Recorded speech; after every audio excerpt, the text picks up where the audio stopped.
welcome back to Upper Michigan Today, and thank you for sticking with us. We have just 2 segments left here talking about Drewpalooza, which is happening next weekend at the Pine Grove Bar in Republic. So it's Friday and Saturday. On Friday, it's kid-friendly up until about 9 o'clock. There'll be some food trucks there, of course, drinks, and then there's no cover charge at all. So you can attend the event for free, but they'll be accepting donations and selling some merchandise, and the proceeds from that will be donated to the Do It For Daniel campaign. So we're here with Jeff Olson to talk more about that. So, you know, we talked a little bit about what Do It For Daniel is, but to receive these funds from a musical event like this, what would that go towards? What would that look like for you? Well, we're trying to create awareness and create understanding. So I've been doing a lot of traveling, and it's probably been about 7 years now.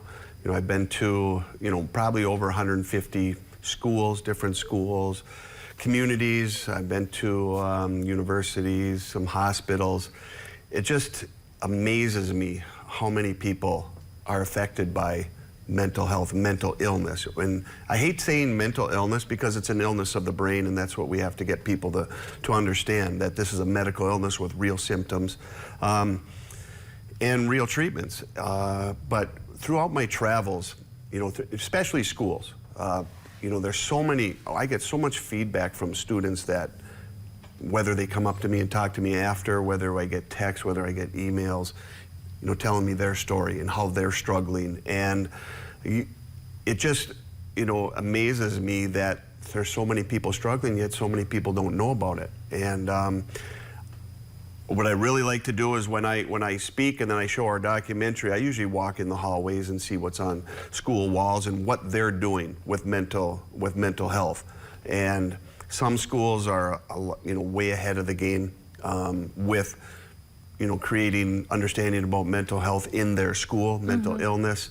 Some schools aren't really, there's no support there, which is hard to understand, but like I said, we're getting a little bit better and more. The state is giving a little bit more funds to schools for mental health awareness and to help these students that are struggling, because you're not going to learn if you're sick and if you're ill and if your thought process is off. So, like I said, it's getting better. It's moving slowly, but the more things we can do, like the Drewpalooza, to create awareness, but the more people that come forward, tell their story, the more people that are struggling, that open up to their friends, to their loved ones. We talk about it and we kind of normalize that this is very common, and there are actual, real symptoms that go along with it that people don't understand. And it's been since 2012, since your son died by suicide, and you said you've been talking now to schools for about 7 years.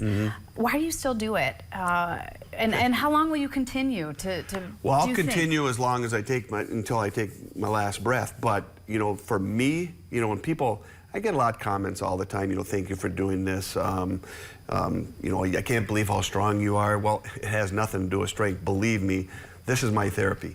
And when I go out, and number one, when we can talk about Daniel, when we can see his face up in the documentary, that's healing for me.